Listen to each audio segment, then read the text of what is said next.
Bismillahirrahmanirrahim. Assalamualaikum warahmatullahi wabarakatuh. Halo teman-teman semua, apa kabar? Mudah-mudahan selalu dalam keadaan sehat walafiat. Nah, kembali lagi bersama saya, Oktarani Mulia, yang kali ini akan menjelaskan tentang materi yaitu Manajemen Satuan Pendidikan Menengah. Simak dengan baik ya teman-teman semua. Nah, kita masuk kepada poin A, pengertian manajemen sekolah menengah. Sekolah menengah sebagaimana menurut Undang-Undang Nomor 20 Tahun 2003 tentang Diknas yang mengatakan bahwa sekolah menengah merupakan lanjutan pendidikan dasar. Sedangkan menurut PP Nomor 29 Tahun 1990 yang mengatakan bahwa pendidikan menengah adalah pendidikan yang diselenggarakan bagi lulusan pendidikan dasar. Manajemen sekolah menengah pertama atau SMP dapat diartikan sebagai suatu penggunaan sumber daya yang berada pada sekolah itu sendiri dalam proses menjalankan manajemen sekolah yang lebih baik. Nah, sedangkan manajemen sekolah menengah atas atau SMA merupakan suatu kegiatan yang memiliki nilai tinggi serta harus dapat mencapai tujuan sekolah secara efektif dan efisien. Sekarang kita masuk kepada poin B, manajemen pembelajaran. Manajemen pembelajaran adalah segala usaha pengaturan proses belajar mengajar dalam rangka tercapainya proses belajar mengajar yang efektif dan efisien. Nah, dalam manajemen pembelajaran yang bertindak sebagai manajer adalah guru atau pendidik. Manajemen pembelajaran menengah lebih condong kepada segala sesuatu yang dilakukan oleh guru, mulai dari sebelum pembelajaran, ketika pelaksanaan pembelajaran berlangsung, dan sesudah pembelajaran selesai. Semua aspek tersebut akan dijadikan bahan evaluasi untuk pembelajaran ke depannya. Nah, kita masuk kepada poin C, yaitu manajemen personel.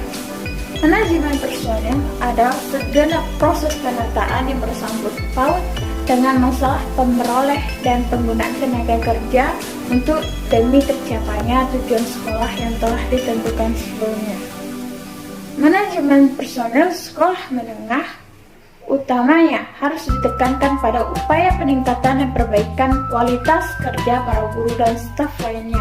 Untuk meningkatkan perbaikan kualitas ini, diharapkan guru dapat meningkatkan kemampuan interaksi dengan yang lainnya. Selanjutnya kita masuk kepada poin D, yaitu manajemen pembiayaan.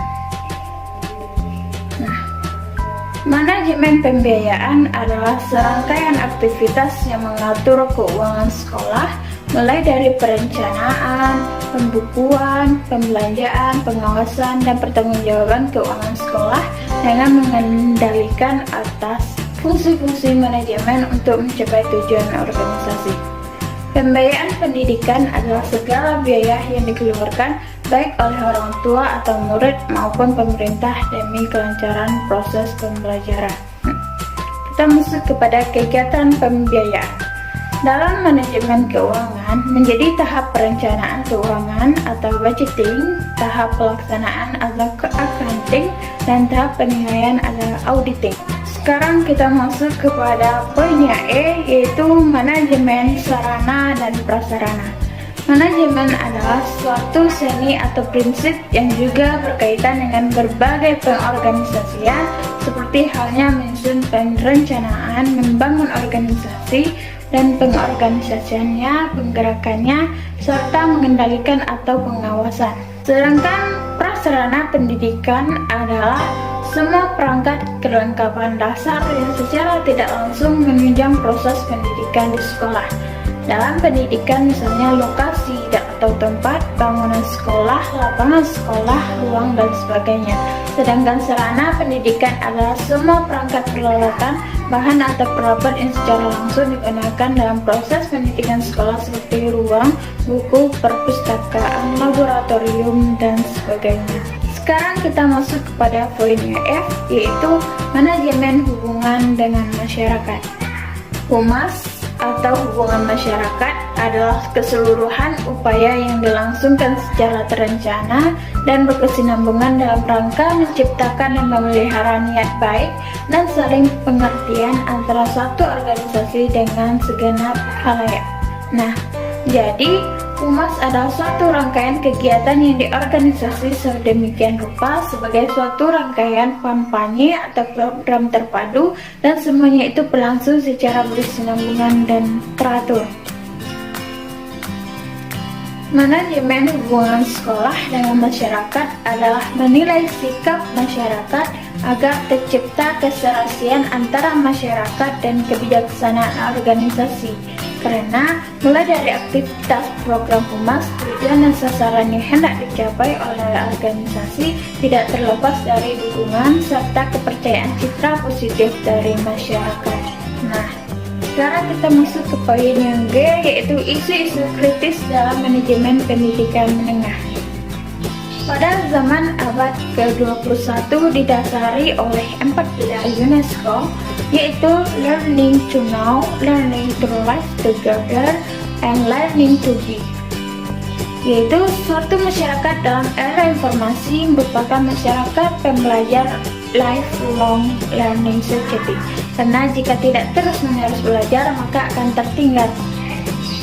Nah, dapat disimpulkan beberapa isu dan problematika manajemen pendidikan tersebut memberi jawaban bahwa manajemen pendidikan tidak hanya sekedar manajemen sekolah atau manajemen pembelajaran saja, namun lebih itu menyukseskan kegiatan sekolah dalam rangka meraih tujuan yang telah ditetapkan. Baik teman-teman semua, hanya itu yang dapat saya sampaikan pada materi manajemen dan sekolah menengah ini. Kalau ada salah dan jangannya mohon dimaafkan. Saya akhiri. Wabillahi taufiq wal hidayah. Assalamualaikum warahmatullahi wabarakatuh.